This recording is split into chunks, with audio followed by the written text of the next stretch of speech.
है मसीह का प्यारा वचन, ये है वचन, प्यारा वचन, यीशु मसीह का प्यारा। परमेश्वर के धन्य नाम की महिमा हो। प्रभात मनन के सत्र 1799 में आप सभी का बहुत ही विनम्रता के साथ स्वागत करता हूँ। आइए आज का मनन के लिए हम पढ़ते हैं इब्रानी अध्याय 2 पद 17। इस कारण उसको चाहिए था कि सब बातों में अपने भाइयों के समान बने, जिससे वह उन बातों में जो परमेश्वर से संबंध रखती है एक दयालु और विश्वास योग्य महायाजक बने, ताकि लोगों के पापों के लिए प्रायश्चित करे। न्याय व्यवस्था के अनुसार महायाजक परमेश्वर और मनुष्य के बीच का बीचवाई की सेवा करने के लिए नियुक्त व्यक्ति था। इस्राएलियों के पापों के लिए परमेश्वर और इस्राएलियों के बीच रहकर लोगों को पाप क्षमा के लिए बलि चढ़ाना महायाजक की महत्वपूर्ण सेवाओं में से एक थी। लेवी अध्याय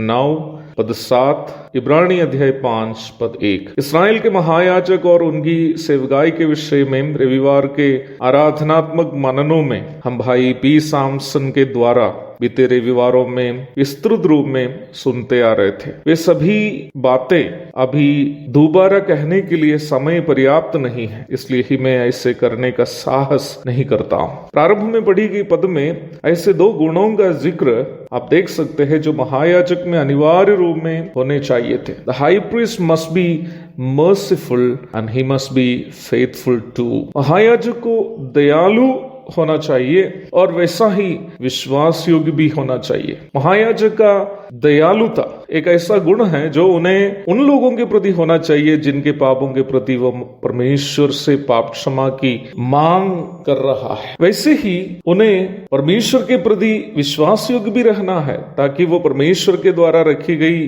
विधि व्यवस्थाओं में कोई फेरबदली किए बिना उस सेवकाई को निभाए। उन्हें उन विधि व्यवस्थाओं में किसी प्रकार का फेरबदली नहीं करनी चाहिए और वैसे ही वो ऐसा कुछ भी नहीं करना चाहिए जो परमेश्वर के नैतिक स्वभावों की परिपूर्णता अथवा परमेश्वर की पवित्रता में कलंक पहुंचाने वाले हो। परमेश्वर के द्वारा मूसा को दी गई व्यवस्था के अनुसार हारून और उनके वंशज पीढ़ी दर पीढ़ी तक इसराइल के लिए पुरोहित की सेवा का निर्वाह करने के लिए ठहराए हुए लोग थे। निर्गमन अध्याय 28 पद 1। इस बात पर संदेह नहीं था कि हारून भी इसराइल के प्रति दयालुता रखने वाला व्यक्ति था, परंतु उनकी दया उनकी अपनी भावुकता से प्रेरित दया थी, ना कि परमेश्वर से उत्पन्न दया। इसका स्पष्ट उदाहरण हम निर्गमन 32 अध्याय में स्पष्ट रूप में देखते हैं। मूसा जब सिनाई पर्वत पर परमेश्वर की संगति से नीचे उतर आने में देर किया, लोगों ने अपने लिए एक बछड़ा बनाकर देने के लिए हारून से मांग की। अवश्य ध्यान रखें कि बछड़ा मिस्र की कई देवताओं में से एक थी। परमेश्वर के नियुक्त महायाजक के रूप में हारून का दायित्व तो यह था कि वह लोगों के हृदय को यहोवा पर अर्थात उस यहोवा पर जिन्होंने उन्हें मिस्र से छुड़ा कर लाया बने रहने हेतु उनकी मदद करें। परंतु हारून ने अपनी मानसिक भावुकता से प्रभावित होकर लोगों की मांग के अनुसार उन्हें एक बछड़ा बनाकर देकर परमेश्वर के विरुद्ध पाप करने हेतु उन्हें प्रेरित किया।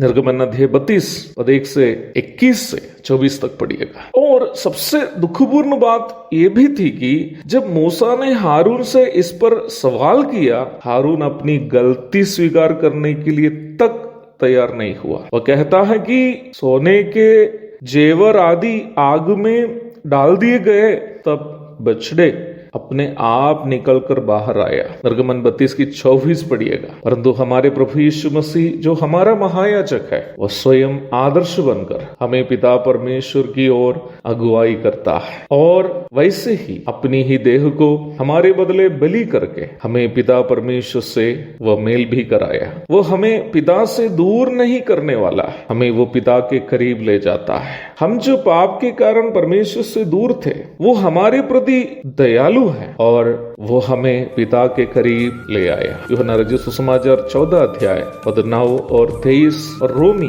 अध्याय 5 पद 1 पढ़िएगा। प्रभु दया करे इस गहरा विषय पर आने वाले दिनों में हम और अधिक मनन करने की कोशिश करेंगे। तब तक के लिए मैं आपसे विदा हो जाता हूँ। प्रभु यीशु मसीह के धन्य नाम की महिमा हो। आमीन।